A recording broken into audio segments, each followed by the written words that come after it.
start. MTC.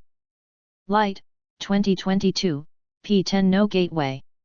Sport can trigger an emotional response in its consumers of the kind rarely brought forth by other products. Imagine bank customers buying memorabilia to show loyalty to their bank, or consumers identifying so strongly with their car insurance company that they get a tattoo with its logo. We know that some sport followers are so passionate about players, teams, and the sport itself that their interest borders on obsession. This addiction provides the emotional glue that binds fans to teams, and maintains loyalty even in the face of on-field failure. While most managers can only dream of having customers that are as passionate about their products as sport fans, the emotion triggered by sport can also have a negative impact. Sports' emotional intensity can mean that organizations have strong attachments to the past through nostalgia and club tradition. As a result, they may ignore efficiency, productivity, and the need to respond quickly to changing market conditions.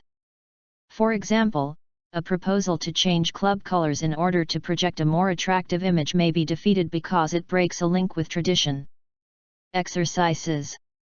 MTC. Good job. Let's start. MTC. Light, 2022, P10 No 01. I have known several negotiators guilty of hubris. They often dig their own graves because once they have made a take-it-or-leave-it offer, they can't tolerate the thought of losing face by returning to the table. You may argue that it's important to display toughness and resolve to the other side. However, earning a reputation for being tough doesn't serve you well at the negotiation table. Indeed, a reputation as a tough negotiator leads to a number of highly undesirable outcomes. For example, counterparties will treat you with greater suspicion and act much tougher than they normally would.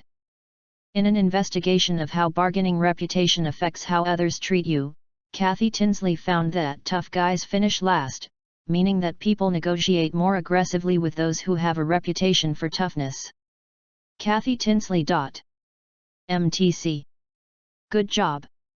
Let's start. MTC. Light, 2022, P10 No 02. Some individuals with high levels of trait anxiety may turn to extreme activities as a way of managing their anxiety.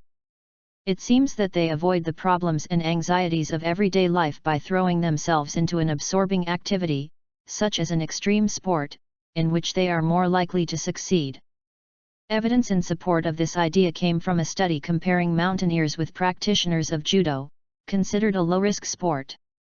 The results showed that mountaineers with high levels of general anxiety experienced significantly lower levels of general anxiety once they had completed their climb. Paradoxically, the high-risk activity of climbing appeared to have a calming effect on these naturally anxious individuals. No such effect was observed in the judo comparison group.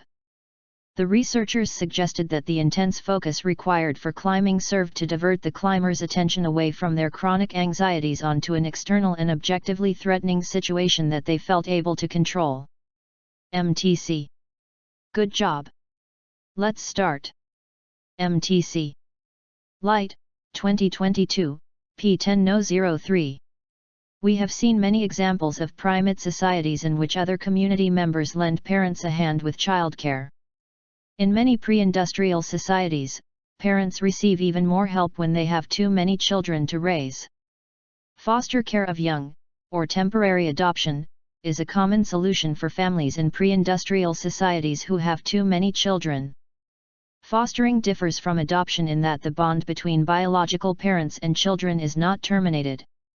The child goes to its foster parents after weaning, but can return to its biological parents at any time if the arrangement doesn't work out. Biological parents continue to interact with children they have fostered out and remain concerned about them, but allow another family to raise them.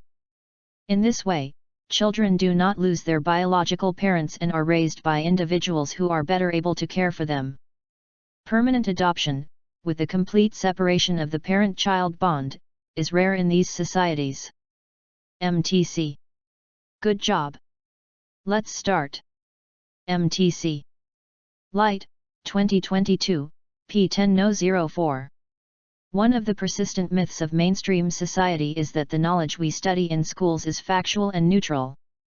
Yet we know that knowledge evolves over time and is dependent on the moment in history and the cultural reference point of the society that accepts it.